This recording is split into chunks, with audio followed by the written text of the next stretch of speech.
우리 선배 목사님들은 그런 이야기를 종종 하셨습니다. 사람이 예배에 성공하면 인생에 성공한다.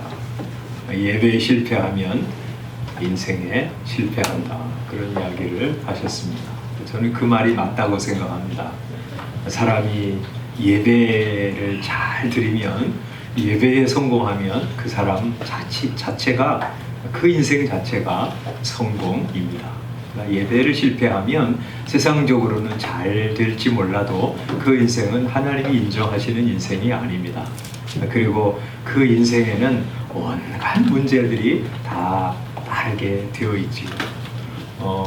요새 이제 주일날 몇 번에 걸쳐서 주일에 대해서 또 예배에 대해서 말씀을 전하는데, 여러분이 다 예배에 성공한 인생자들이 다 되시기를 바랍니다. 그런데 이제 이 예배 중에서 중요한 그런 순서가 우리 하나님의 말씀, 설교를 듣는 것입니다.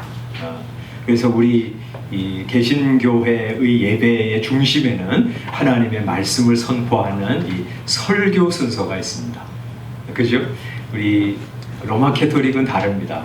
미사, 제사 드리는 것이 중심이고, 우리는 그렇지 않고요. 하나님의 말씀을 선포하는 이 설교가 예배의 매우 중요한 요소이고 중요한 그런 순서입니다.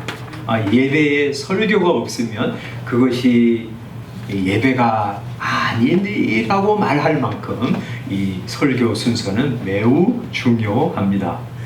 이 사람이 하나님의 말씀을 듣는 것이 너무 중요하기 때문이죠. 여러분, 사람이 하나님의 말씀을 듣는다. 이 세상에 우리가 살아가면서 사람의 이야기는 무수하게 많이 듣습니다.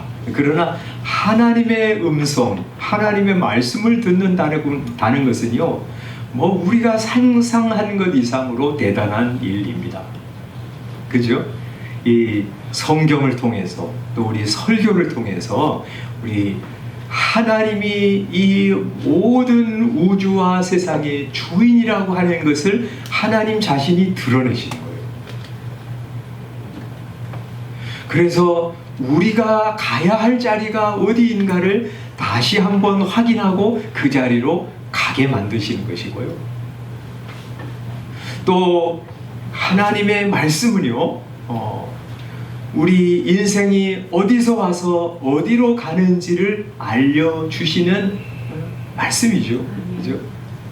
그래서 한마디로 말하면 인생 사용 설명서라고 할 수 있어요. 우리가 왜 여기 와 있으며 무엇을 위해서 존재하는지를 가르쳐 주시는 시간이 하나님이 말씀하시는 시간이에요. 그래서 우리 하나님의 말씀을 듣는 것은 매우 중요합니다. 그런데 우리가 정말 이 설교 시간에 하나님의 말씀을 듣고 있냐 하는 거 한번 생각을 해보시기 바랍니다. 여러분, 이 설교 시간에 하나님의 음성을 듣고 있습니까? 하나님이 나에게 말씀하시는 음성으로 이 자리에 앉아서 그 말씀을 듣고 있습니까? 우리 어떤 목사님이 이 설교를 듣는 사람들을 이렇게 묘사한 글을 읽어봤어요. 예배를 드리는 사람들이 파가 많다는 거예요. 그게 뭐냐면, 어떤 사람은 메모파, 주보에다 열심히 메모를 한다는 거예요. 설교 요약하는 게 아니라, 정리하는 게 아니라, 생각나는 거, 그러니까 TV에서 본 거, 영화에서 본 거, 메모하는 사람들이 메모파가 있다는 거예요. 또 어떤 사람은 쪽지파가 있다는 거예요. 옆 사람하고 쪽지를 이렇게 주고받는 쪽지파가 있다. 어떤 사람은 수면파가 있다고 그래요. 예배 시간, 설교 시간에 잠자는 것을 주업으로 하는 사람. 또 어떤 사람은 행사파가 있다는 거예요. 예배 끝나고 뭘 할까? 교회에서 무슨 여전도를 한다든지 그거 준비하는 사람. 또 혹은 예배 끝나고 우리 어디 영화를 보러 갈까? 골프를 치러 갈까? 뭐 그거 준비하는 그 행사파가 있다. 근데 그게 그 얘기 들으면서 재미있게 읽었는데 이 시대 우리 현대 그리스도인들의 모습이 중첩되어 저에게 떠올랐습니다. 여러분은 무슨 파입니까? 은혜파. 우리 하나님의 말씀이 선포되는 이 자리가 하나님께서 내게 하시는 말씀으로 듣는 그런 자리가 되기를 소원합니다. 우리 바울 사도는 오늘 우리가 읽은 데살로니가전서 2장 13절에서 자기가 데살로니가 교회 가서 말씀을 전할 때, 말씀을 이렇게 전도할 때도 그렇고 설교할 때도 어떻게 하나님의 말씀을 전했는지, 그리고 데살로니가 성도들은 하나님의 말씀을 어떻게 받았는지를 이 한 절에서 아주 요약해서 말씀해 주고 있습니다. 우리 13절 이렇게 말씀하죠. 이러므로 우리가 하나님께 끊임없이 감사함은, 우리 바울 사도가 계속 우리 데살로니가 성도들을 생각할 때마다 감사한 일이 있었어요. 그게 뭐냐면 자기가 하나님의 말씀을 전한 것이고요. 어떻게 전했냐면 여기 이렇게 말씀하죠. 너희가 우리에게 들은 바 하나님의 말씀을 받을 때에, 바울 사도는 하나님의 말씀을 전했어요. 자기 개인 이야기를 한 것이 아니에요. 이 설교 시간에는 말이죠, 하나님의 말씀이 증거되는 시간이에요. 무슨 신앙을 가진 사람의 어떤 신앙관을 얘기하는 것이 아니고요, 또 무슨 강연하는 것도 아닙니다. 이 하나님의 말씀을 전하는 시간입니다. 우리 이 설교를 할 때, 하나님의 말씀을 전할 때 이 성경에 근거해서 그리스도 중심으로, 복음 중심으로 말씀을 전할 때 우리 주님께서는 그 설교와 함께 하시고요, 그리고 그 설교를 하나님의 말씀으로 인정해 주시고요, 그리고 하나님의 말씀을 들려주세요. 하나님이 그 설교를 통해서 우리에게 말씀하시는 거예요. 그래서 이 바울 사도는 하나님의 말씀을 너희에게 전했다, 이렇게 말하는 것이죠. 그런데 이 데살로니가 성도들은 그 설교를 들으면서 어떻게 받았냐? 여기 이렇게 말하죠. 하나님의 말씀을 받을 때에 사람의 말로 받지 아니하고 하나님의 말씀으로 받음이니 진실로 그러하도다 하고 말씀합니다. 여러분, 이 말씀 한번 보세요. 이 우리에게 들은 바 하나님의 말씀을 들을 때 지금 하나님의 말씀이 선포된다는 거죠. 그런데 그것을 사람의 말로 받지 아니하고 하나님의 말씀으로 받았다 하고 말씀하세요. 여러분, 이게 너무 당연한 일이라는 말이에요. 하나님의 말씀이 선포되는데 그것을 사람의 말로가 아니라 하나님의 말씀으로 받는 것은 너무나 당연한 일이에요. 그런데 그게 희소해요. 대개는요, 하나님의 말씀을 받을 때 이 하나님의 말씀으로 받지 않고 사람의 말로 받는 일들이 많아요. 저 목사가 하는 말이지, 그 좋은 말이지, 이렇게 받는 예들이 많다고요. 그래서 사람들이 하나님의 말씀을 쉽게 거절하는 것은요, 그게 하나님의 말씀이라고 하는 의식이 없기 때문에 그래요.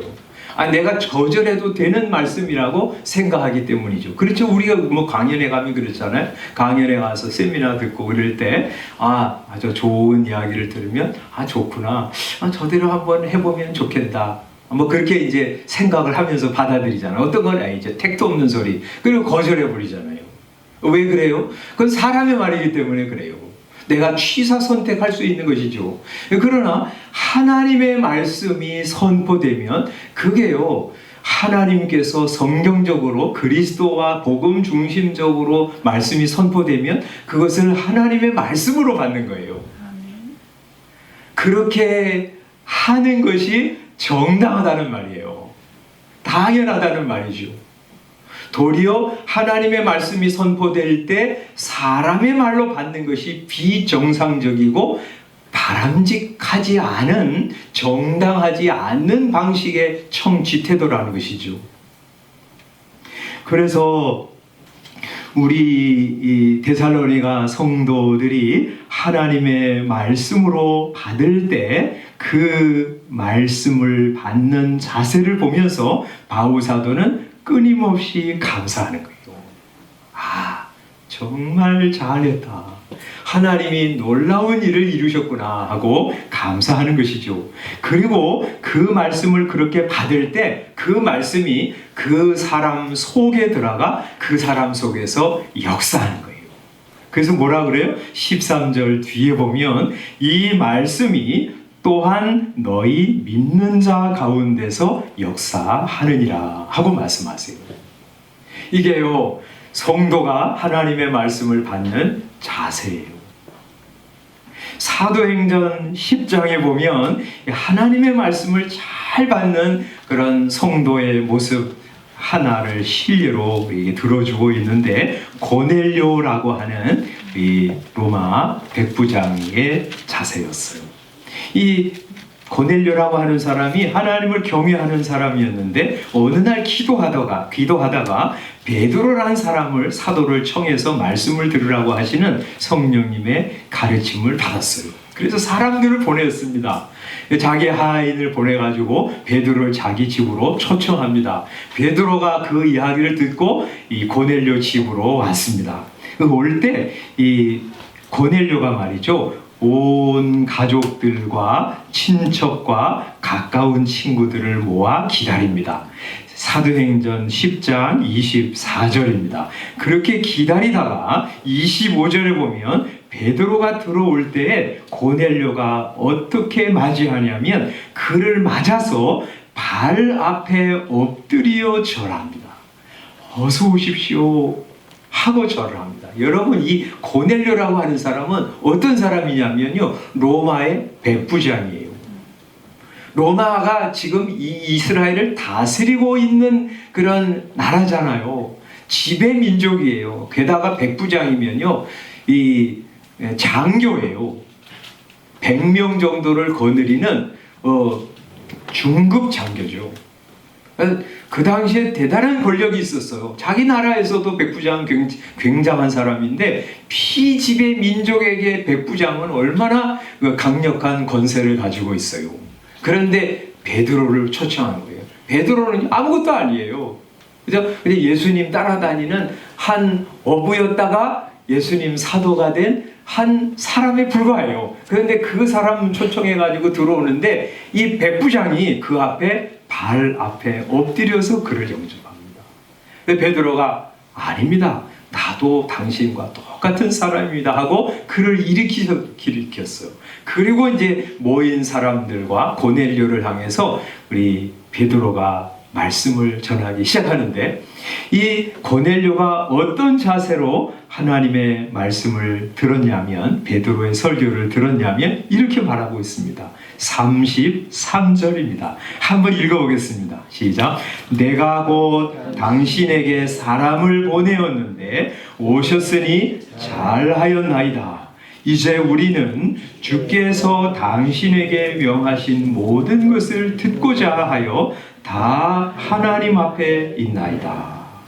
잘 오셨습니다. 이렇게 환영하면서 이제 우리는 주님께서 당신에게 명하신 모든 것을 듣고자 하여 다 하나님 앞에 있습니다 하고 말하고 있어요. 이게요, 설교를 듣는 합당하고도 아름다운 자세예요. 하나님께서 저분을 통해서 저분에게 명하신 것을 우리가 들으려고 우리가 다 하나님 앞에 있습니다 하는 것이 저와 여러분들이 설교를 들을 때 가져야 할 자세예요. 그래서 말이죠, 여러분이 하나님의 말씀을 들을 때 이 강연을 듣는 한 관중의 입장에 서서, 청취자의 입장에 서서 내가 좋은 것은 받고 그렇지 않은 것은 그냥 무시해버려야지, 이렇게 생각하면 여러분이 하나님의 자리에 있는 거예요. 여러분은 하나님의 자리에 서 있을 수 없어요. 여러분은 하나님이 저를 통해서 말씀하시는 음성을 들으려고 하나님 앞에 앉아 있는 거예요. 주님, 저에게 말씀하시옵소서. 종이 여기 있나이다 하고 마음을 열고 하나님의 말씀을 듣는 거예요. 그렇게 할 때 하나님의 말씀이 여러분 속에 들어갑니다. 그리고 여러분 속에서 그 하나님의 말씀이 역사를 하기 시작해요. 오후에 제가 우리 기도에 대해서 말씀드리면서 시편 141편 1절 말씀을 가지고 이렇게 우리 기도합시다 하고 제가 이제 말씀을 전했어요. 다윗이 그렇게 기도합니다. 내가 소리내어 여호와께 부르짖으며 내가 소리내어 여호와께 간구하는도다. 그렇게 말씀하세요.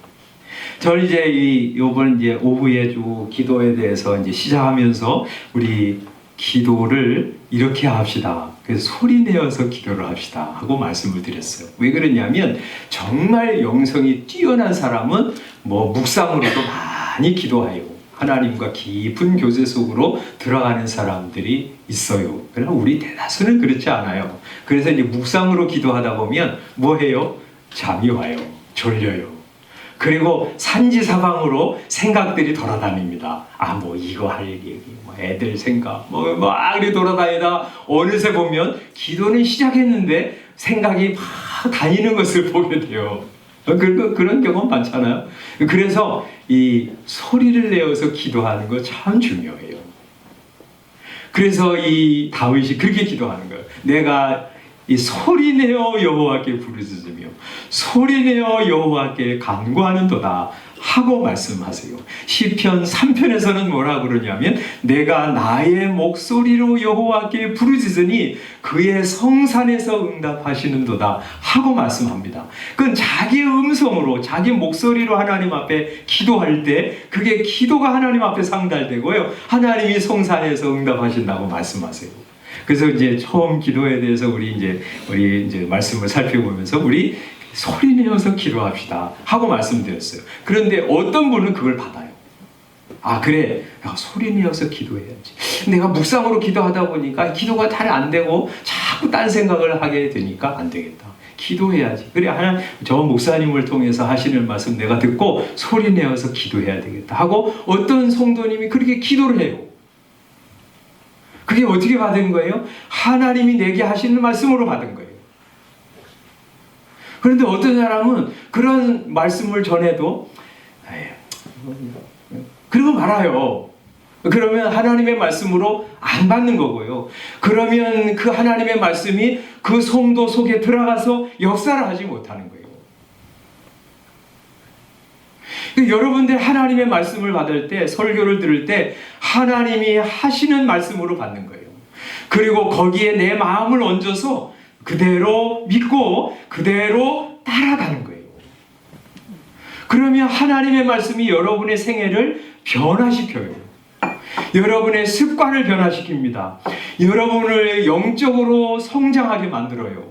그렇게 성장하고 변화되어가는 성도의 모습이요, 목회자의 큰 기쁨이에요.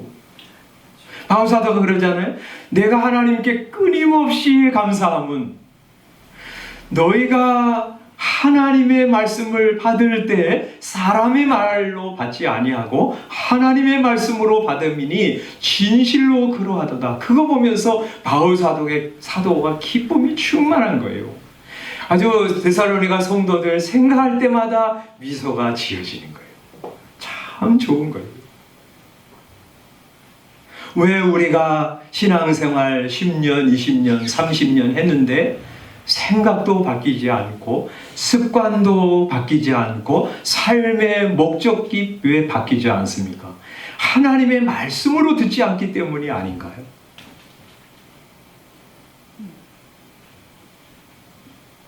우리 주의를 이렇게 지키자 하고 말씀드렸어요. 그죠? 이사야 58장 말씀을 통해서 주일은 어떤 날이라고 그러죠? 안식일은 즐거운 날이라. 또 여호와의 성일은 존귀한 날이라. 이렇게 부르면서 지키자고 말씀드렸어. 그래서 일로부터 되돌아서고, 세상 일로부터. 그리고 무슨 여행 가는 거라든지 또 이 세상의 즐거움, 오락 이런 것으로부터 돌아서서 하나님 앞에 나와서 하나님으로 인한 즐거움을 누리면서 살기로 합시다 하고 말씀을 전했어요. 어떤 분은 그 말씀을 듣고 정말 그렇게 하기로 마음을 딱 정하고 갑니다. 그러면 말이죠, 그 성도가 주일날 받는 은혜가 달라요. 하나님이 하나님 안에 있는 즐거움을 회복시켜 주세요. 성도들과 함께 예배드리는 것이 얼마나 복된지를 경험적으로 알게 해주세요. 그 주일을 성도들과 함께 지키는 것이 이렇게 복된 것이구나 하는 것을 경험하게 하면서 살게 하신 거예요. 그런데 사람이 그럴 수 있나? 다 그렇게 사는 거지. 이렇게 하면서 하나님의 말씀을 그냥 하나님의 말씀으로 안 받고 자기가 취사 선택해서 받으면 그 사람은 변화되지 않습니다. 하나님의 말씀이 그의 심령 속에 들어가서 그를 변화시키고 성숙하게 만들지 못합니다. 우리 하나님의 말씀을 탁 거절해버리는 거, 그거 심각한 문제지요. 그러나 그건 못지않게 심각한 설교를 대하는 자세가요, 하나님의 말씀 선포될 때 그것을 취사 선택하는 자세예요. 그것을 하나의 이상적인 가르침으로 받는 거예요. 하나의 좋은 조언, 그럴듯한 교훈으로 받는 것, 이게 현대인 그리스도인에게 치명적인 문제예요. 하나님의 말씀으로 안 받는 거예요. 내가 하나님이고 내가 왕이에요. 그래서 내가 좋은 것은 선택하고 그렇지 않은 것은 그냥 제거해 버리는 거예요. 그러니까 안 바뀌는 거예요. 성도들은, 구약 성도들은 그런 고백을 많이 했어요. 하나님이 나타나셨을 때 하나님 말씀하옵소서, 종이 듣겠나이다. 주여 제가 여기 있사오니 주님 말씀하옵소서 하고 고백하기를 좋아했어요. 하나님의 말씀을 있는 그대로 받는 거예요. 그것이 내가 생각할 때, 야, 이거 저렇게 살다 보면 우리 인생을 살아가겠나 하는 생각이 들어도 하나님의 말씀을 딱 마음에 받아들이고 진리라고 여기고 그 말씀대로 살아가기로 작정하면서 가는 거예요. 아브라함이 그렇게 갔잖아요. 내 아들, 내 사랑하는 독자 이삭을 번제로 드리라. 청천벽력과 같은 말씀이었죠. 100세 얻은 아들인데, 하나밖에 없는 아들인데 그 아들을 번제로 불살라서 하나님께 제사로 드려라. 어떻게 이성적으로 그게 합당한 이야기입니까? 그런데 성경에 보면 놀랍게도 아브라함이 그 다음 날 아침 일찍이 일어나서 아들 이삭을 데리고 종 둘을 데리고 3일 길을 걸어갑니다. 모리아 산까지 3일이 걸렸어. 우리는 아브라함의 믿음을 잘 이해할 수 없어요.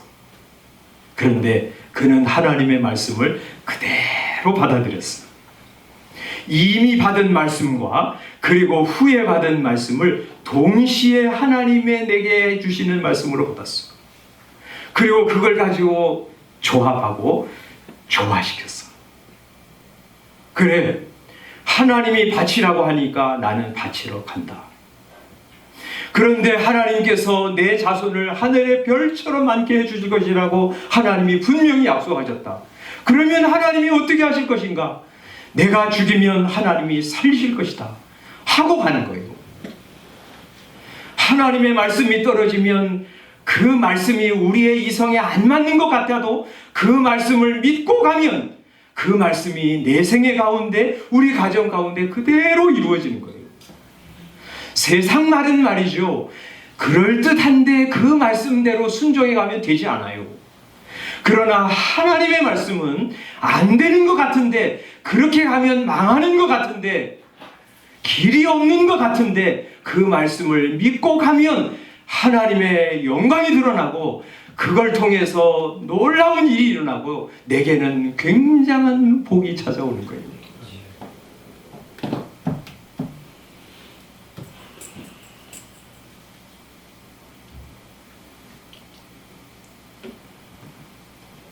데살로니가 성도들은 말이죠, 예수님을 믿을 때부터 그렇게 하나님의 말씀을 받았어요. 너희 여러분들이 섬기는 우상 그거 아무것도 아닙니다. 그거 헛것입니다. 살아계신 하나님이 온 우주를 그리고 세상을 여러분을 창조하신 유일한 창조주 하나님이십니다 하고 선포할 때 데살로니가 성도들이 그 말씀을 그대로 받았어요. 그래서 어떻게 해요? 데살로니가전서 1장에 보면 이렇게 말씀하세요. 1장 9절에 보면 너희가 어떻게 우상을 버리고 하나님께 돌아왔는지 그리고 살아계시고 참되신 하나님을 섬기는지를 사람들이 말하고 있다. 그렇게 말하죠. 그들은 우상을 과감하게 버렸어요. 집에서 우상을 다 떼내서 그걸 갖다가 다 부숴가지고 쓰레기통에다 내던져 버렸어요. 신전에 가는 발걸음을 딱 끊었어요. 왜? 바울 사도를 통해서 전해지는 하나님의 말씀을 하나님의 말씀으로 받았기 때문이에요. 아, 저리 신을 섬기면 좋다고 저 사람이 이야기하는구나 하고 받지 않고 하나님이 내게 하시는 말씀으로 받았어요. 그래서 우상 저거 아무것도 아니야 하고 다 깨부셔서 버린 거예요. 신전에 가지 않은 거예요. 여러분 성도들은 우리 그리스도 안에서 한 형제 자매들입니다. 그래서 우리는 서로 사랑하고 서로 섬겨야 합니다 하고 바울 사도가 하나님의 말씀을 전했을 거예요. 이 데살로니가 성도들은 그러나 하나님의 말씀을 그대로 받았어요. 그래서 여기 1장 3절에 보면 그들을 기억하면서 바울 사도가 정말 감사하는데 그들에게 나타난 믿음의 역사, 사랑의 수고를 보면서 하나님께 기뻐하는 거예요. 그들은 서로 사랑하라고 하는 말씀을 다 받아가지고 성도들을 사랑했어요. 성도들을 위해서 수고했어요. 어떤 사람은 가난한 성도들을 위해서 자기 재산을 드렸을지도 몰라요. 우리 예루살렘 성도들처럼 밭을 팔아서 이 사도들에게 갖다가 준 사람도 있었을지 몰라요. 그들은 사랑하기 시작했어요. 왜? 하나님의 말씀을 바울 사도의 개인의 말로 안 듣고 하나님의 말씀으로 받았기 때문에 그래요. 예수 믿고 나서 어려움을 많이 당했어요. 유대인들도 있었고 이방 사람들도 그렇고 예수 믿는 거 그 당시 싫어한 사람들이 많았잖아요. 고난을 당했어요. 그래도 그들은 예수님을 믿고 하늘나라의 소망을 가지고 인내하라고 하시는 바울 사도의 말씀을 들으면서 그대로 순종하면서 살았어요. 이거 예수 믿다 보니까 어려움 당하는데 이거 안 되겠다 하고 예수님 믿는 거 때려치지 않고요. 고난이 다가와도 예수님 다 믿고 의지하면서 천국의 소망을 가지고 살아가고 있었어요. 그래서 1장 3절에 뭐라 그래요? 예수 그리스도, 우리 주 예수 그리스도에 대한 소망의 인내를 우리 하나님 아버지 앞에서 끊임없이 내가 기억하고 있다. 그렇게 말하잖아요. 여러분, 이 데살로니가 성도들처럼 하나님의 말씀을 받을 때 사람의 말로 받지 아니하고 하나님의 말씀으로 받는 저와 여러분들이 다 되시기를 주님의 이름으로 축원합니다. 네. 그럴 때 여러분이 바뀝니다. 습관이 악한 습관, 그릇된 습관이 바뀌고요. 삶의 목적이 바뀌고요. 세상 사랑하던 거 끊어버릴 수 있고요. 그리고 하나님이 말씀하시는 대로 하나님께 가까이 나가서 주님을 붙들 수 있고 서로 사랑할 수 있고요. 사랑의 공동체를 만들어갈 수 있고요. 고난을 만나도 예수님 다 의지하면서 천국 소망을 가지고 살아갈 수 있어요. 그것이 목회자에게 큰 기쁨일 뿐만 아니라 그것은 분명히 하나님께 큰 기쁨일 것이에요. 비가 내렸어요. 비가 내리면 뭐가 일어나야 됩니까? 비가 내리지 않을 때와는 다른 무언가가 일어나야 돼요. 그죠? 비가 내리면 싹이 나고요. 또 시들던 그런 우리 곡식들이 힘을 얻고요. 그래서 열매를 맺습니다. 풍성한 곡식을 거두게 됩니다. 뭐 때문에요? 하나님이 내려주시는 비 때문에요. 하나님의 말씀이 선포됐는데 그러면 뭔가 내 속에서 변화가 일어나야 되잖아요. 생각이 바뀌든지 습관이 바뀌든지 세상 사랑하는 거 버리든지 구태의연하게 10년 20년 생활하던 그런 형식적인 신앙을 때려쳐서 살아있는 생기 있는 신앙으로 바뀌든지 뭐가 바뀌어야 될 거 아니에요. 그래서 하나님이 우리를 바라보실 때 그래 저렇게 아름다운 신앙의 열매가 하나님 말씀을 통해 맺혀지는구나 하는 것을 보아야 되잖아요. 하나님 말씀 선포되면 여러분 거절하지 마십시오. 그러면 마귀가 와서 그 말씀 다 빼앗아 가버리고 흔적도 남지 않습니다. 하나님 말씀이 선포되면 하나님 저에게 하시는 말씀으로 제가 받겠습니다 하고요. 여러분의 신앙생활을 점검해 보면서 버려야 될 것, 돌이켜야 될 것, 수정해야 할 것, 변화해야 할 것 기도하면서 바꾸시기 바랍니다. 그러면 바꾸어집니다. 그러면 변화되는 것을 보면서 저도 기뻐하고 하나님도 참으로 기뻐하시고 여러분도 흡족한 인생 신앙생활을 하게 될 것입니다. 그런 복된 역사가 저와 여러분들의 심령 속에 일어나기를 주님의 이름으로 축원합니다. 기도하겠습니다.